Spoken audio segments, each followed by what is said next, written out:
Depuis quand ça existe le Gargamel Trophy? Le Gargamel Trophy, c'est une course de garçons de café qui a lieu tous les ans en novembre au Cercle Philo et Lettres. Alors on pourrait croire que ça ressemble à ça.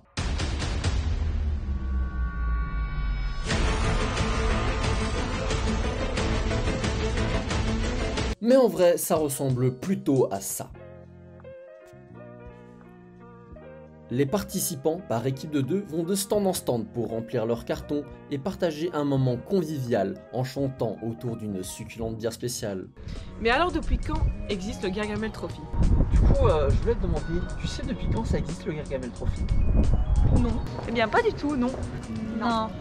Absolument pas. Non, pas du tout. Oh non, pas du tout. Non. Non. D'accord, merci. Plaisir. Bonne journée. Pour le savoir, il faut se rendre à Louvain-la-Neuve. T'y es déjà, débile! À Louvain-la-Neuve, il y a plein de trucs sympas. Il y a cette salle que personne n'aime en temps normal, mais qui nous manque de ouf en ce moment. Il y a aussi cette statue qui fait peur quand on passe en voiture la nuit, parce qu'on dirait une vraie personne qui fait du stop. Mais surtout, il y a nos chambres de côte, avec nous dedans, qui utilisons nos ordinateurs pour communiquer avec les gens qu'on peut pas voir dans la vraie vie, à cause du Covid-19. Et dans ces gens, on retrouve notamment Didier Coquet, alias Garga. Bonjour, je suis Didier Coquet, alias Garga, et je suis celui qui a eu l'idée du Gargamel Trophy. Garga arrive en 1988 à l'université et il décide de faire son baptême au cercle FLTR.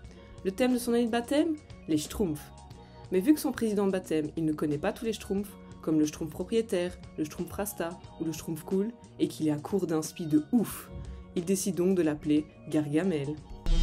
Gargamel est un homme qui a plein d'idées tout le temps. C'est par exemple lui qui a eu l'idée des bouffons d'or, cette distinction grave stylée que les professeurs s'arrachent, et un jour il devient président, il se dit « Ce serait grave cool si les comitards avaient un événement plus intime et festif où ils pouvaient vraiment s'amuser après les 24 heures, parce que pendant les 24 heures ils peuvent pas parce qu'ils travaillent sa race. » Non? Le problème, c'est que le cercle n'a pas une thune à cause de petits enculés qui avaient coulé le cercle quelques années auparavant. Du coup, il met toutes ses idées dans une boîte pour servir d'inspiration pour les générations futures. L'année suivante, Ted, qui est président et qui lui a des thunes, se dit que l'idée de Garga est vraiment super. Et, en novembre 1992, le premier Gargamel Trophy de l'histoire de l'humanité a lieu sur la voie Cardane. À l'époque, le Gargamel Trophy, c'était un vrai truc de sportif.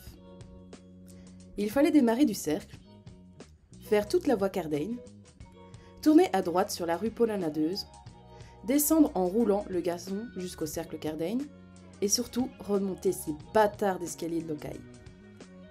Et le pire, c'est qu'il fallait le faire 4 fois, et qu'il y avait une dizaine de stands, dont un avec du CCML tiède, et qu'on faisait ça 2 fois par an. Mais en 2010, la commune décide que c'est vraiment un événement d'alcoolique qui fout la merde en ville, et décide d'interdire le Gargamel Trophy. Aujourd'hui, grâce à une super équipe qui a réinventé la recette en 2015, le Gargamel Trophy existe à nouveau. Le circuit a été raccourci parce que le sport c'est vraiment un truc que les gens en lettres ils ne savent pas faire, et maintenant on boit en étant responsabilisé au danger de l'alcool, comme par exemple le fait de tomber, de prendre des décisions qu'on va regretter,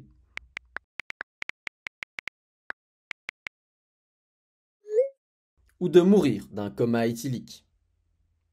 En tout cas, nous on a le seum parce qu'on n'a pas pu l'organiser cette année, et on mange nos morts en espérant qu'au moins, dans quelques mois, on pourra à nouveau s'amuser.